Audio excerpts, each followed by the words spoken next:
Face بک کی دانشور، ٹک talker کے دانشور، یوٹیوبر مولوی آج میری جماعت کے مد مقابل اپنے آراء کو اس طرح پیش کر رہے ہیں جس طرح یہاں کوئی چند افراد کا کوئی ایک موقف ہو اور وہاں پورے علماء کا موقف ہو۔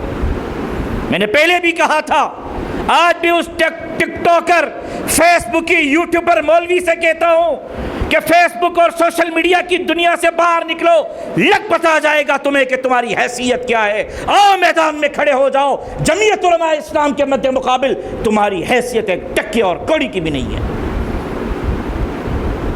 تمہیں فیس بک اور یوٹیوب پر اور ٹک ٹاک پر وہ پسند کرتے ہیں جو اپنی پسند کے فتوے، اپنی مرضی کے فیصلے، اپنے مرضی کا دین، شریعت اور اسلام چاہتے ہیں، وہ تمہیں پسند کرتے ہیں۔ علماء کا طبقہ تمہیں پسند نہیں کرتا۔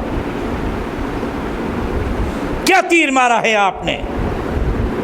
میں نے اس کی گفتگو سنی، افسوس کے سوا کچھ نہیں تھا کہ بھائی یہ ایک ذاتی رائے ہے کہ علماء اکرام کو پنجاب میں وظیفہ نہیں لینا، یہ ایک ذاتی رائے ہے۔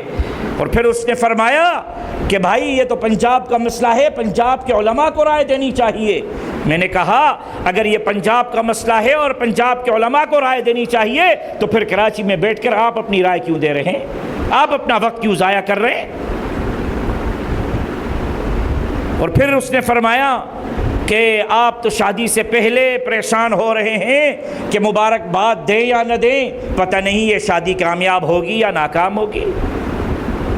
میں نے کہا کہ شادی کی مبارکباد دینے پر ہمیں کوئی اعتراض نہیں، ہم تو نکاح پڑھانے کے لیے بھی تیار ہیں، حلوہ اور لڈو کھانے کے لیے بھی تیار ہیں، مبارکباد دینے کے لیے بھی تیار ہیں، لیکن جب یقین ہو کہ یہ نکاح لڑکے اور لڑکی کا ہو رہا ہے، دیکھ رہے ہیں کہ لڑکا لڑکے سے نکاح کر رہا ہے اور لڑکی لڑکی کے ساتھ نکاح کر رہی ہے، ہم کیسے مبارکباد دیں؟ آپ کیا ہمارے اکابر سے بھی بڑے متقی، پرہیزگار اور مفتی بن گئے؟ کیا آپ کی سوچ دارالعلوم دیوبند سے بھی بڑی سوچ ہو گئی؟ کیا کل تک دارالعلوم دیوبند کا فتویٰ نہیں تھا؟ کیا آج دارالعلوم دیوبند کا فتویٰ نہیں ہے کہ علماء اکرام کو حکومتی وظیفہ نہیں لینا چاہیے؟ چلو چھوڑو ان باتوں کو، میں کہیں اور نہیں جا رہا۔ سعودی عرب میں بھی حرم میں بھی کعبۃ اللہ، امام کعبہ کی مثال دے رہا ہوں۔ کیا آج امام کعبہ کو بھی اپنی مرضی کے ساتھ خطبہ دینے کا اختیار حاصل ہے؟ کیا روضے رسول صلی اللہ علیہ وسلم کے منبر رسول پر بیٹھے ہوئے امام کو بھی آج اپنی مرضی کے ساتھ اپنا ما فی الضمیر بیان کرنے کی اجازت حاصل ہے؟ جب کعبے کے امام کو اجازت نہیں، جب روضے رسول صلی اللہ علیہ وسلم کے احاطے میں منبر رسول پر بیٹھنے والے امام کو سرکاری امارات اور تنخواہیں لینے کے بعد یہ اجازت حاصل نہیں کہ وہ حق بیان کر سکے، تو پھر پنجاب کا مولوی 25,000 لے کر کیسے حق بیان کرے گا؟ دیکھ رہا ہوں کہ لڑکا لڑکے سے نکاح ہو رہا ہے، لڑکی کا لڑکی سے۔ اس نکاح کی نہ صرف مخالفت کریں گے بلکہ دین اسلام کے مد مقابل جو بھی طاقت اور قوت آئے گی، یہ تو 25,000 ہے، خدا کی قسم ہم ہر طاقت اور قوت کو اپنے جوتے کے ناک پر اڑائیں گے۔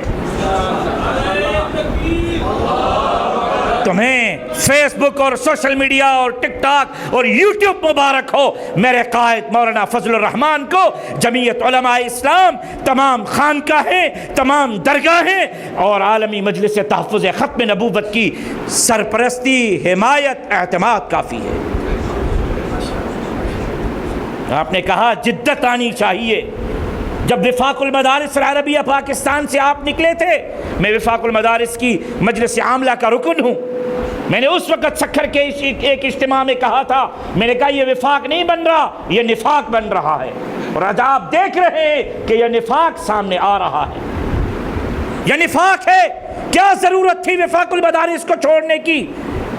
آپ میری جماعت پر تنقید بعد میں کریں، آپ اجتماعیت پر بعد میں گفتگو کریں، پہلے یہ بتاؤ کہ مدارس کو توڑنے میں آپ نے کردار کیوں ادا کیا؟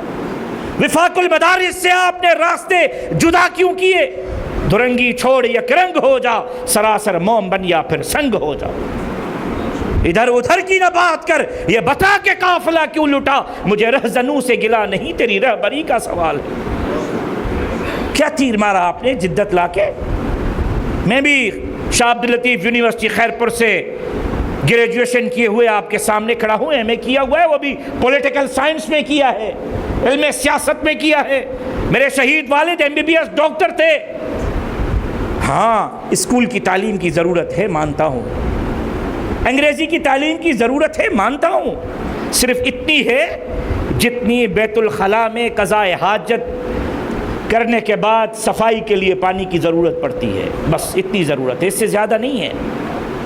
آج آپ جدت کے نام پر، انگریزی کے نام پر اپنے آقاؤں کو خوش کرنے کے لیے ہمارے اکابر علماء دیوبند کے نصاب تعلیم کو مسخ کرنے کی کوشش کر رہے ہیں۔